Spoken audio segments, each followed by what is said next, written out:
जो घर बनेगा, अगर मेरी बेटी है उसकी मैरिज नहीं है तो उसकी मैरिज का बंदोबस्त करेंगे। अगर बेटा है उसको गवर्नमेंट की जॉब नहीं है तो उसको छोटा सा बिजनेस लगाने के लिए कुछ पैसे देंगे। अगर और भी पैसे बचे तो हम हज करने के लिए जाएंगे। यही है ना हमारा समझा, यही है ना ख्वाब। ये पूरे ख्वाब इन्होंने खत्म कर दिए। अब ये वापस कैसे मसले हल होंगे, ये आपके डिमांड्स कैसे मिलेंगे, वो सिर्फ एक आवाज है, वो है आप सब।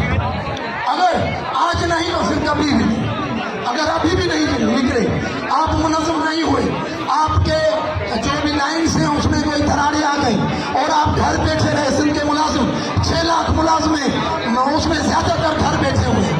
बड़ी सोशल मीडिया पर आकर ये लेडीज बैठी है, ये भी किसकी सिस्टर होगी, किसकी बहन होगी, किसकी माँ होगी, ये रोड पे बैठी है। जो घर बैठी है वो क्यों खामोश है? और ये जो जेंट्स बैठे हैं यहाँ पर, सीनियर मेल और फीमेल सीनियर गवर्नमेंट के मुलाजिम यहाँ बैठे हैं। तो जो घर बैठे हैं वो सोशल मीडिया के बड़े दानश्वर, वो सोशल मीडिया पर लिखते हैं